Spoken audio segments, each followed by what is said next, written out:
네, 우리 곁에 계신 분들 한번 인사해 주시겠습니다. 예수님의 이름으로 환영합니다. 예수님의 이름으로 사랑하고 축복합니다. 반갑습니다. 네, 오늘 말씀은 느헤미야 2장 4절 5절 두 절만 다 함께 보겠습니다. 시작. 왕이 내게 이르시되 그러면 내가 무엇을 원하느냐 하시기로 내가 곧 하늘의 하나님께 묵도하고 왕에게 아뢰되 왕이 만일 좋게 여기시고 종이 왕의 목전에서 은혜를 얻었사오면 나를 유다 땅 나의 조상들의 묘실이 있는 성읍에 보내어 그 성을 건축하게 하옵소서 하였는데 아멘. 네, 지난주 성경 정독 범위는 느헤미야 1에서 7장까지였습니다. 이 느헤미야는 크게 두 부분으로 나눠볼 수 있는데요. 하나는 1에서 7장까지 예루살렘 성벽 재건, 또 다른 하나는 8에서 13장까지 이스라엘 공동체의 영적 사회적 회복에 대한 이야기입니다. 자, 오늘은 그 중에서 1에서 7장까지의 이야기를 가지고 느헤미야처럼이라는 주제로 함께 은혜를 나누도록 하겠습니다. 간략한 스토리를 먼저 함께 보겠습니다. 이 페르시아 제국 아닥사스다 왕 당시 술관원이었던 느헤미야는 예루살렘에서 온 동생에게서 그곳 사정을 전해듣게 됩니다. 이 과거 이스라엘 나라가 바벨론에 망하면서 예루살렘 성벽은 무너지고 또 성문은 그대로 불탄 상태라 그곳에 돌아가 사는 유대인들이 주변 민족으로부터 업신여김을 당하고 고생이 심하다는 소식이었습니다. 그 소식을 듣자마자 느헤미야는 주저앉아서 울며 며칠 동안 슬픔에 잠긴 채 금식하고 기도했습니다. 하늘의 하나님께 자신이 동족들을 위해 할 수 있도록 일을 할 수 있도록 이 아닥사스다 왕에게 은혜를 있게 해달라고 간절히 구했던 것입니다. 결국 이 기도가 이루어져서 느헤미야는 드디어 예루살렘을 중심으로 하는 유다 지방의 총독이 되어 부임하게 됩니다. 이 재건 공사를 방해하려는 외부의 위협, 심지어는 느헤미야 암살 시도까지 있었지만 이제 이 백성들이 그것을 이겨내고 한 손에는 창을 들고 또 다른 한 손으로는 공구를 들고 일을 하며 이제 극복해냈습니다. 그리고 내적으로는 또한 지도층의 착취로 고통받던 백성들의 원망도 있었는데요. 느헤미야는 이를 슬기롭게 극복하고 마침내 건축을 시작한 지 겨우 52일 만에 예루살렘 성벽이 완공되는 기적을 맛보게 됩니다.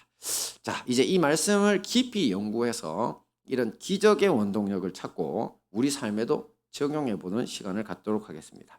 함께 봅니다. 시작.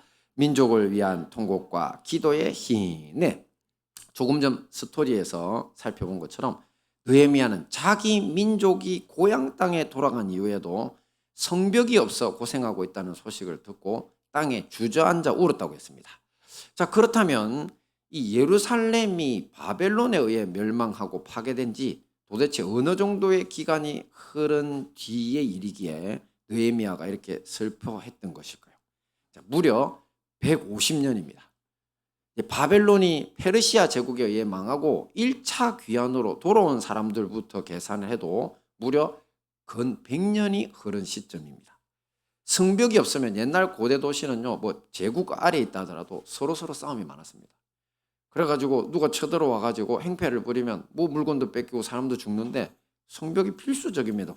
불구하고 이렇게 나라 망한 지 150년 또 이제 바벨론 포로에서 돌아온 지 근 100년 되는 세월 동안 성벽이 없어서 늘 고통을 당하고 있었던 것이죠. 사실 이 예루살렘은 이 유대인들에게 마음의 고향이라고 불립니다. 원래부터 이스라엘의 수도였고 또 하나님의 성전이 있는 그 자부심 자체의 도시였기 때문입니다. 이런 예루살렘이 자신들의 죄로 인해서 하나님께 버림받아 파괴되고 오랜 세월이 지났음에도 불구하고 성벽도 없이 방치된 채 이방 민족들에게 침략당하고 조롱당하는 고통을 계속 겪고 있었던 것입니다. 하지만 느헤미야는 이 상황에서 슬퍼만 하고 있지 않았습니다. 그는 먼저 기도의 행동을 합니다. 기도의 행동. 그것도 금식 기도를 섞어서 무려 4개월 동안이나 하나님께 매달리며 자신의 죄와 자기 민족의 죄를 고백하고 자신이 동족들을 위해 일할 수 있도록 아닥사스다 왕에게 은혜를 입게 해달라고 기도했습니다. 이 페르시아 제국의 황제죠. 앞에서 보신 것처럼 그의 기도는 이루어졌습니다. 이 성경 말씀을 보시면 당시 느헤미야는 아닥사스다 왕의 술관원을 맡고 있었다고 했는데요. 보통 사람들이 생각할 때 술을 따라주는 사람이 대단해 이렇게 생각할 수 있죠. 하지만 옛날에는 이 왕들이 독사를 참 많이 당했거든요. 그래서 술관원이라는 사람은 왕에게 술을 따라드리기 전에 자기가 꼭 한 잔 마십니다. 먼저. 그래서 확인을 하고 왕에게 따라드리고요. 그 다음에 보통 이제 술 좋아하시는 분들은 아시겠지만 혼자만 잘 안 마십니다. 사람들은. 같이 한 잔 합니다. 같이. 술 친구입니다. 술관원은. 왕의 친구입니다. 그리고 왕하고 이야기하다가 어떤 게 왕이 떠오르면 어떤 생각이 떠오르면 야, 너 그거 저 어떻게 생각해? 당연하겠죠. 그러면 저는 이렇게 하는 게 좋을 것 같습니다. 그래? 그럼 실행해. 이렇게 왕의 자문력도 되고 비서 역할도 합니다. 엄청난 자리죠. 엄청난 자리입니다. 그래서 이런 느헤미야가 고위 관직에 있었던 겁니다. 술관원이라는 거. 엄청난 자리입니다. 솔직히 이런 사람은 총리나 이런 사람들도 함부로 못합니다. 왜냐하면 같이 술 한잔 하다가 그 왕이시여 요즘 그 총리가 약간 삐딱하던데요. 이렇게 많이 하면 날아갑니다. 그죠? 목숨이 위태롭습니다. 엄청 잘합니다. 그런 사람들한테. 이렇게 고위직에 있었고 왕이 알아주는 사람임에도 불구하고 느헤미야는 자기의 직위를 이용해서 왕에게 바로 청탁하지 않습니다. 기도하며 기다렸던 거죠. 얼마나 기다렸다고요? 4개월이나. 예, 기슬로월에 시작해서 이렇게 니산월쯤에 끝났다는데 그 계산하면 4개월이 딱 나옵니다. 자, 이렇게 기회가 4개월 만에 왔습니다. 왜냐하면 술을 왕에게 따로 주는데 얼굴에 근심이 가득 찬 모습이었거든요. 4개월 동안 금식 오래 하고 기도하고 했으니까 얼굴이 좋을 리가 없죠. 그 왕이 딱 얼굴 보고 눈치채고 무슨 일 있냐. 왜냐하면 술 맡은 사람이 근심하면 그 걱정이죠. 큰일 날 수도 있죠. 자기 목숨도 그렇고. 바로 물어봤습니다. 그랬더니만 느헤미야가 깜짝 놀래가지고 왕이여 만세수를 하옵소서 하면서 자기 근심을 이야기했고 아닥사스다 왕이 그래. 그러면 너 고향으로 돌아가가지고 일하고 언제 만에 돌아올래? 필요한 사람이니까. 그러니까 기한을 정하고 가라고. 그렇게 했습니다. 그러자 그 자리에서 느헤미야가 감사하다고 하고 자기가 4개월 동안 기도하면서 준비한 거를 왕에게 부탁을 합니다. 뭐라고 이야기하냐면 무사히 갈 수 있도록 이 페르시아의 수상궁에서 이 예루살렘까지는 상당히 먼 길이거든요. 그래서 가는 길에 총독들이 다 있습니다.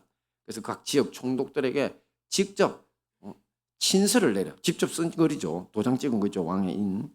그거를 내려가지고 제가 무사히 갈 수 있게 해주시고 그리고 왕실 숲을 관리하는 책임자에게도 친서를 내려서 제가 가는 길에 이 성문과 성벽을 쌓아 올릴 재료도 제공해 주시고 엄청난 돈이죠. 예, 좀 이따 나오지만 예루살렘 그 전체에 하는데 이 토목공사가 있어야 돼요. 돌만 못 올립니다. 돌을 올리기 위해서는 옆에 그 목재도 받쳐야 됩니다. 장로님 맞죠? 네. 저쪽 전문이시잖아요. 네. 토목도 있어야 돼요. 토목이라는 게 나무목이죠. 네. 나무목 맞습니까? 네네. 흑토의 나무목입니다. 그래서 나무가 꼭 필요하거든요. 근데 이거를 왕실 재정에서 해달라고 했습니다.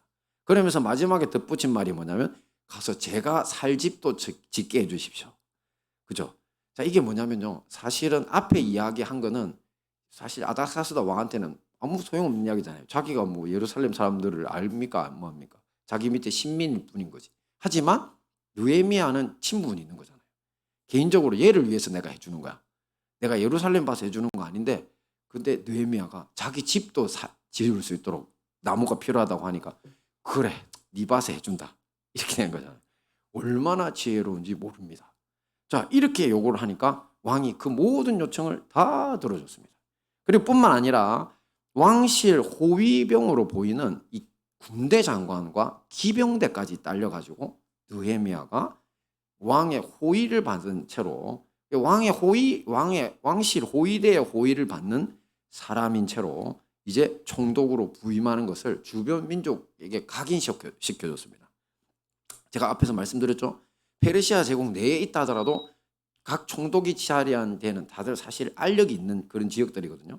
그러니까 느헤미야 함부로 할 수 있으니까 야 내가 밀어주는 사람이니까 건들지 마 하는 이런 뜻이 들어있는 거죠. 자, 어떻습니까? 이렇게 하나님의 은혜로 이제 부임을 하게 됩니다. 자, 이렇게 앞에서 이제 대략적인 스토리를 보셨을 때 조금 전에 이 주변 민족의 총독들이 느헤미야의 예루살렘 성벽 쌓는 일을 방해하려고 그랬죠. 그리고 암살까지도 시도한다고 했었는데 하지만 그래가지고 백성들이 어떻게 했냐면 할 수 없이 일할 때 성경 스토리 제가 간략하게만 해서 그렇지 한 손에는 무기를 들고 주로 창이겠죠. 한 손으로 일했습니다. 한 손으로 공구를 들고 왜냐하면 언제 쳐들어올지 모르니까 하도 이제 이렇게 위협을 하니까 예루살렘에 성벽 지어지면 자기들한테 불리하니까 자 그렇게 해가지고 막 느헤미야한테 위협도 하고 그 다음에 암살 위협까지 있었는데 그런데 주변 총독들이 사실 실행에 옮기지 못했습니다. 왜요? 왕이 내린 친서, 왕실 호위대까지 다 봤기 때문에 감히 건드렸다가 큰일 나겠다는 생각을 해서 결국 결정적인 군사적 행동을 못했던 겁니다. 정말 지혜롭고 또 하나님의 도우심이 있는 상태였던 거죠. 자, 오늘날 우리 역시 마찬가지입니다. 과거 느헤미야에게 이 무너진 예루살렘 성벽이 있었다면 예루살렘 성벽, 느헤미야가 쌓아야 할 무너진 예루살렘 성벽이 있었다면 오늘날 우리 대한민국과 또 각 개인의 가정의 삶에도 이런 무너진 성벽들이 다 있습니다. 사실 뭐 우리 가정에는 경제적인 성벽이 무너지신 분들, 건강이 무너진 분들, 또 그다음에 가정의 화목이라고 하는 성벽이 무너진 분들도 많이 있습니다. 그렇죠. 하지만 특히 오늘날 우리 대한민국이 정말 큰 일입니다. 왜냐하면 우리 대한민국은 민주국가죠. 자유민주주의 국가인데 이 자유민주주의 국가를 바치는 거대한 댐과 같은 그리고 지금 성벽과 같은 그런 것들이 있거든요. 제일 중요한 것 중에 하나가 바로 정당입니다. 왜냐하면 우리는 어떤 군주에 의해서 지배되는 것이 아니라 우리 같은 한 개인들이 저도 만약에 국민들한테 인기 얻으면 대통령 될 수 있습니다. 할렐루야. 이게 자유민주주의라서 그래요. 그래서 정당 무지 중요하고요. 그 다음에 언론 중요합니다. 그래서 언론을 통해서 합당한 언론을 막으면 안 됩니다. 옛날 군부 독재 시절에 언론 자기들 마음대로 조종했잖아요. 근데 지금은 조종이 마음대로 하는 게 아니라 조작질을 합니다. 전 세계가 난리예요. 이거는 제가 말씀드렸죠. 이게 바로 공산주의의 이게 그 전략 중에 하나라고. 선전선동. 그래가지고 이 헤게모니라는 거 주도권을 잡기 위해서 언론을 장악하는데 미국도 그랬고 우리나라도 철저히 언론들이 장악당해 있습니다. 그리고 법치라는 성벽도 계속 허물어지고 있습니다. 판사들 맡고 있죠. 이 사람들이 어떤 세력들에 의해서 다 좌우되고 있는 겁니다. 이게 우리 성벽인데 허물어져 가는 거죠. 여야 가릴 것이 없죠. 정치인들. 권력욕에 눈이 멀어 있죠. 이 야당이라는 곳은 이번에 대법원에서 지난 선거 때 저지른 거짓말 때문에 선거법 위반으로 유죄 판결 받았죠. 그쪽 대표가. 선거법 위반의 유죄 판결은 뭐냐면 여러분 너는 선거에서 거짓말했으니까 앞으로 그 벌로 일정한 기간 동안 선거에 나오면 안 돼? 이겁니다. 쉽게 말해서. 뭐 저처럼 법 전공한 사람들이 유식한 이야기를 할 필요 없고 그냥 너 선거 때 지난번에 거짓말했잖아. 그거를 하급심, 상급심 그다음에 대법원에서까지 봤는데 앞에서 이상한 판결을 하니까 대법원에서 돌려보냈잖아요. 유죄 판결입니다. 유죄 취지 환송 판결이라는 건 유죄야. 대신에 너네들이 다시 그거 보고 형량만 정해서 올려 이 말인 거예요. 유죄입니다. 유죄. 그럼에도 불구하고 선거법 위반 범죄자가 지금 대통령이 되겠다고 거리를 활보하고 있죠. 기가 막히죠. 거기다 여당이라는 곳은 어떻습니까? 원래 여당이었던 곳. 이제는 대통령 탄핵돼서 여당도 아니죠. 자, 자기 당 출신 대통령을 이 사람들은 2명이나 탄핵되도록 내줬습니다. 내준 겁니다. 다른 정당에서 탄핵시키겠다고 할 때 숫자가 안 맞았어요. 앞에 박근혜 때도 그렇고 이번에 윤석열 때도 그렇습니다. 숫자 안 맞아요. 그런데 국힘이라는 그 동네가 그때는 한나라당이었죠. 자기 의원들이 가져가라고 내준 겁니다. 배신자들이죠. 진짜 나쁜 놈들입니다. 어디나 뭐 여야 가릴 것 없이 배신자들은 다 나쁜 놈들이에요, 여러분. 우리 성경에 나오는 최대 배신자 누굽니까? 거론 유다잖아요. 그죠? 기가 막힐 노릇이죠. 그런데 이런 여당이라는 데서 이제 뭐 한다고요? 뭐 내각제 개헌한다고요? 자, 그러면서 대한민국의 자유민주주의 질서를 지키기 위해서는 대통령제를 없애고 내각제 해야 된답니다. 열받죠. 네. 여러분 잘 모르시죠? 사실은 일반인들은 내각제가 뭔지 대통령인지 잘 모릅니다. 근데 저는 전공자입니다. 제 전공은 헌법입니다. 거기 전문입니다. 진짜로. 진짜 전문입니다. 내각제는요. 일본이 내각제, 영국도 내각제입니다. 근데 특징이 뭔지 압니까? 나라 잘 살아도 국민들 다 못 삽니다. 귀족들만 잘 삽니다. 정치 귀족들. 왜냐하면 이렇게 생각하시면 돼요. 대통령제는요. 호랑이나 사자 한 마리가 지배하는 거예요. 그러니까 걔만 그냥 조심하면 돼. 안 물려. 근데 내각제는 뭔지 압니까? 하이에나들이 지배하는 거예요. 다 뜯어먹습니다. 그러니까 국민들한테 돌아갈 게 없지. 국부를 걔네들이 그리고 지네들만 먹지 않습니다. 자자손손이 합니다. 그래서 영국 가도 내각제 하는 사람은 다 집안이고 일본도 다 집안입니다. 이유가 대통령을 국민이 못 뽑으니까 지네들 마음대로 이제 조작할 수 있는 겁니다. 얼마나 이게 심각한 건지 알겠죠. 그런데 요즘 한덕수 나와가지고 내각제 해야 된다고요? 우리 자유민주주의 때문에 그렇다고? 이런 말 하면 안 되는데. 그죠? 사람 이름까지 이야기해버렸네. 뭐 물론 이런 이야기 하시는 분들 뭐 유튜브도 많더만. 그래서 제가 지난번에 쌍욕했다 그랬죠. 딱 듣는 순간. 민주당에서도 그렇고 똑같아요. 여러분 이 세력들 다 똑같습니다. 그래서 지금 대한민국을 흔드는 세력들은요. 사실은 앞에서 말했던 공산주의하고 같이 노는 세력들 있고 그다음에 내각주의 세력들. 진짜 기가 막힐 노릇입니다. 이렇게 우리 국민들을 쉽게 속일 수 있는 이유도 여론이 그런 이야기 안 해주잖아요. 방송에서 그런 이야기 거의 안 해주죠. 그래서 우리들이 저거 좋은가 보다 이렇게 생각하고 있는 겁니다. 자, 그러면서 부정선거도 하고 언론도 조작하고 별짓 다 합니다. 국민들 겁을 안 냅니다. 이유는 뭡니까 여러분? 이유는 자기들이 위해를 다 점령하고 있기 때문에 국민들이 뭐라 하든 말든 우리는 선거 조작하면 돼. 쉽죠. 그래서 이 사람들은요 여야를 막론하고 한패거리라고 보시면 됩니다. 진짜입니다. 그렇다고 모든 정치인들이 다 문제는 아닙니다. 그거는 맞아요.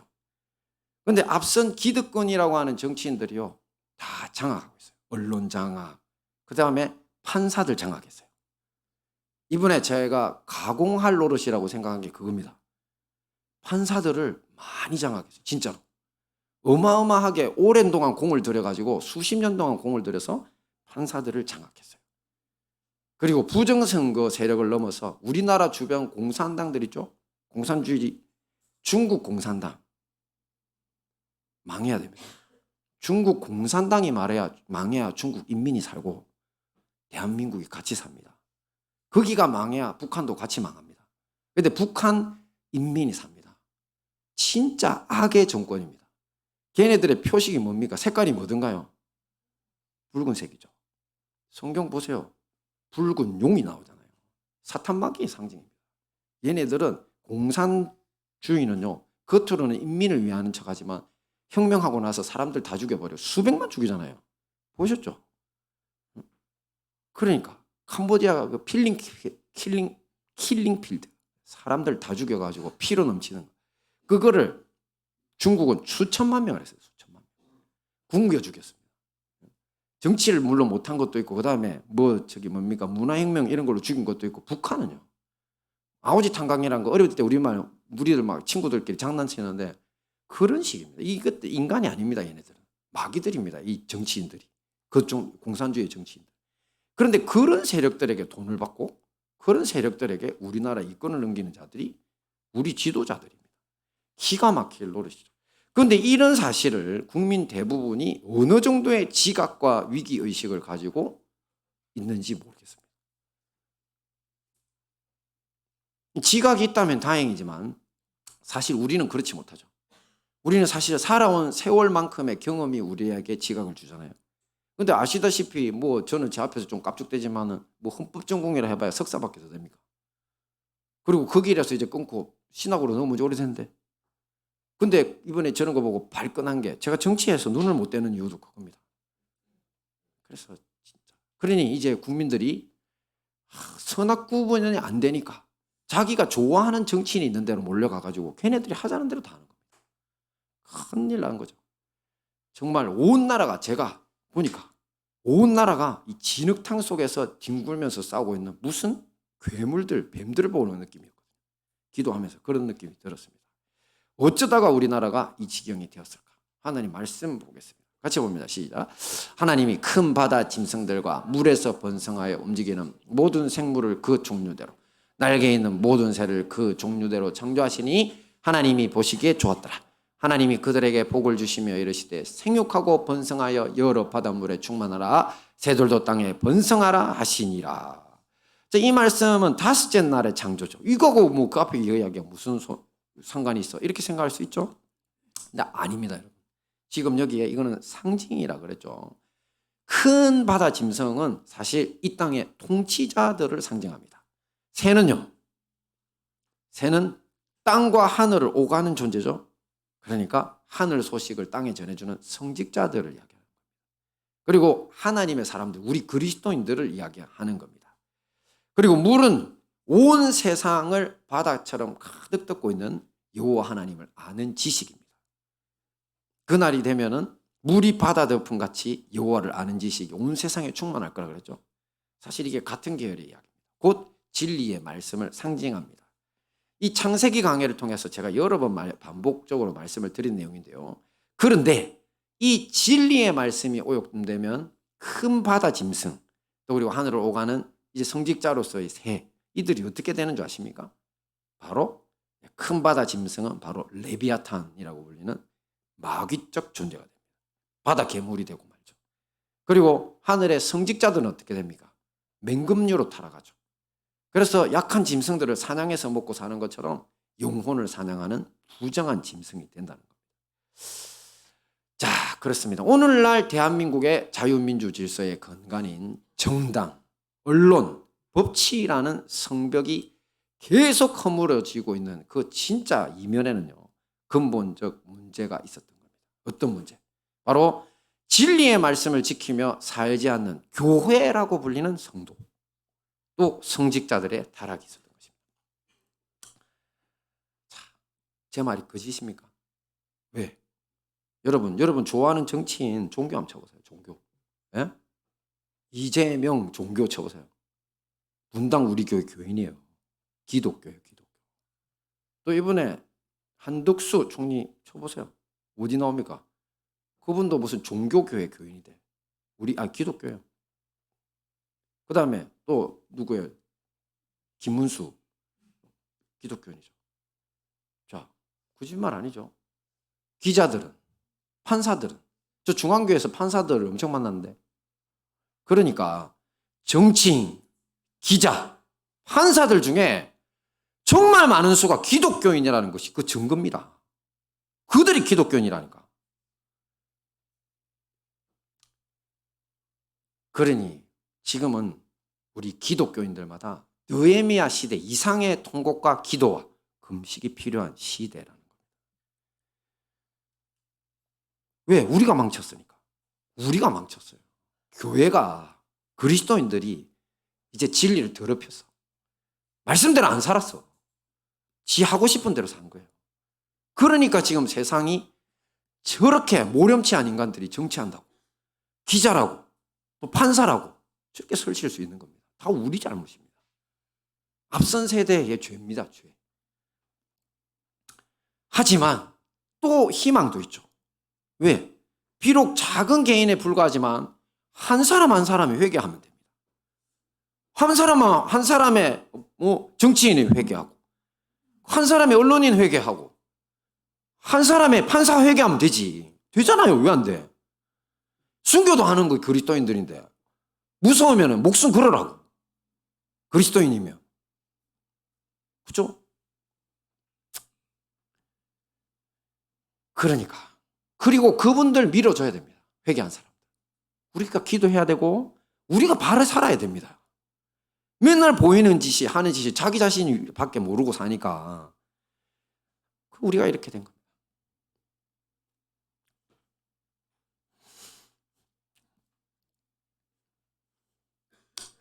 여러분들 뭐라는 거 아닙니다.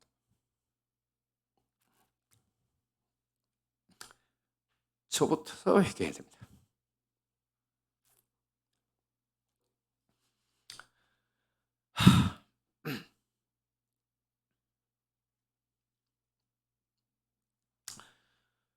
다 우리 같이 회개해야 됩니다. 그래 혹시 이 시대가 끝날 수도 있죠. 우리가 망하고 뭐 다 넘겨줄 수도 있죠. 하지만 이스라엘도 다 망하고 넘어졌는데 150만 년 만에 느헤미야가 나오잖아요. 우리 다음 세대에 희망이 있습니다. 우리 아이들한테 희망이 있습니다. 그러니까 우리 애들한테는 제대로 가르쳐야 됩니다. 여러분. 아빠가 교회 다니는데 날마다 집에 와가지고 술 먹고 담배 피고 세상에 하는 짓 다 하고, 또 엄마는 맨날 앉아가지고 다른 사람들 욕이나 하고 있고, 다 죄입니다. 우리가 잘못 가르쳤고 잘못 보인 겁니다. 자, 오늘 이 시간 우리부터 선한 양심과 믿음의 행동을 결심합시다.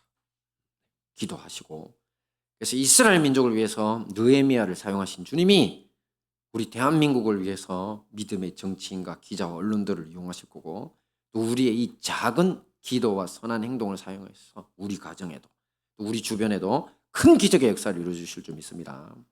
마지막으로 기적적인 성벽 건설을 함께 봅니다. 앞에서 예루살렘 성벽 건축이 52일 만이 된 거 기적이라고 그랬죠.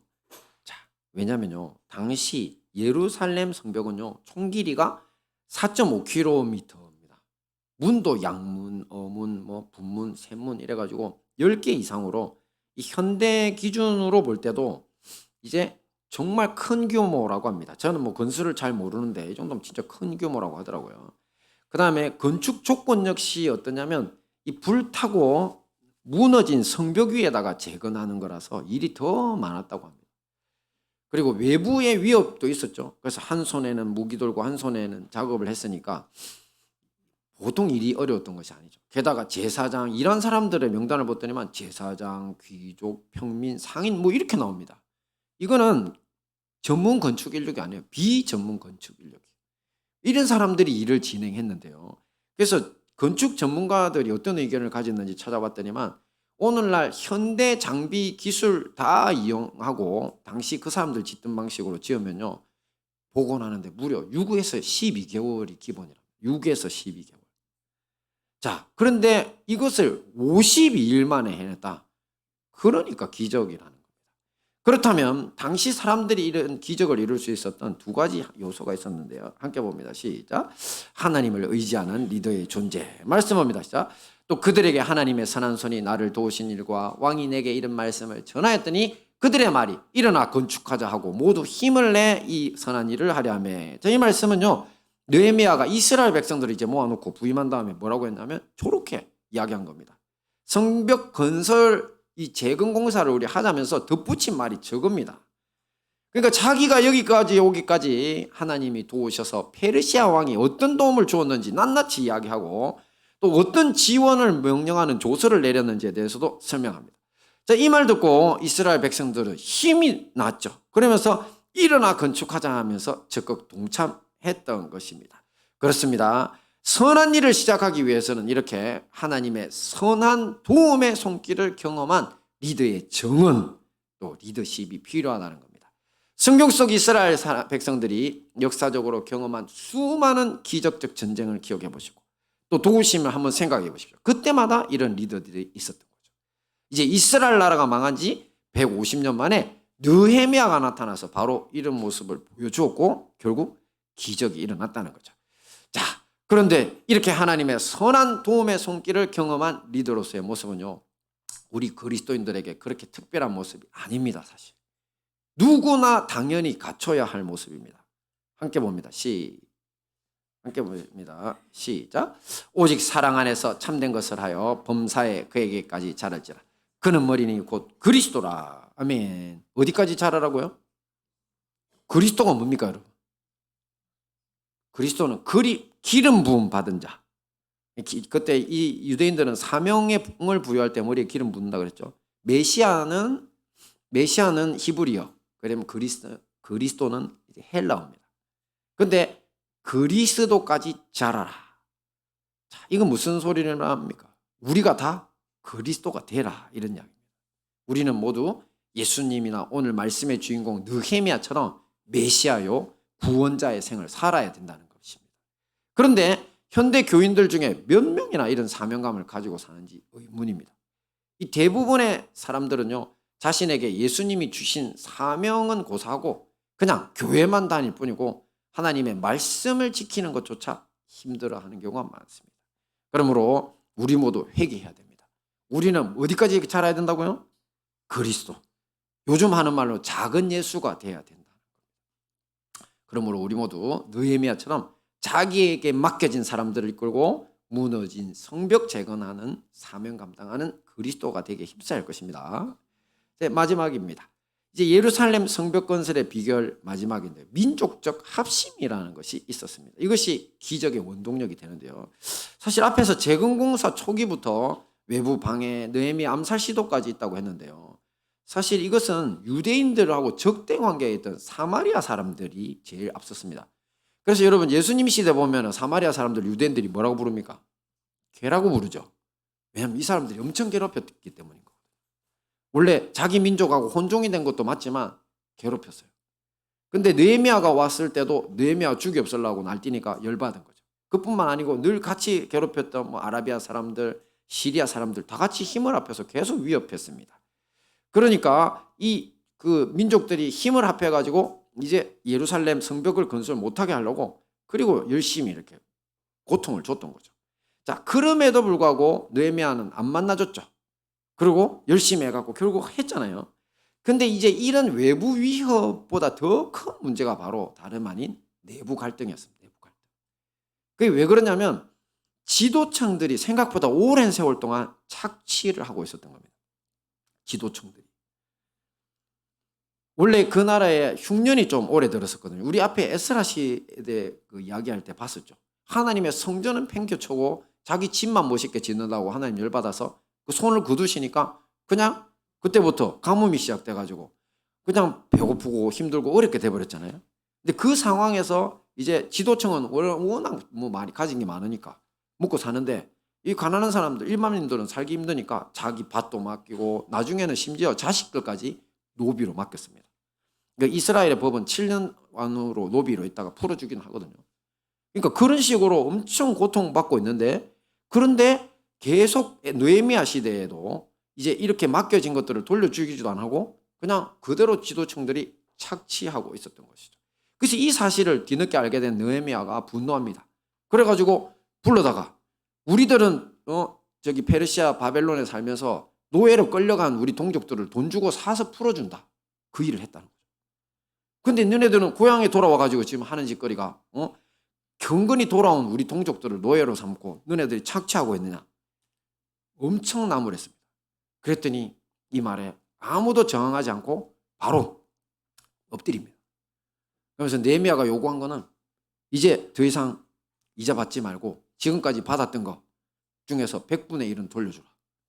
100분의 1도 크죠. 오랜 동안 세월 동안. 그랬더니만 다 모든 귀족들이 그렇게 하겠다고 맹세를 했고 실천했습니다.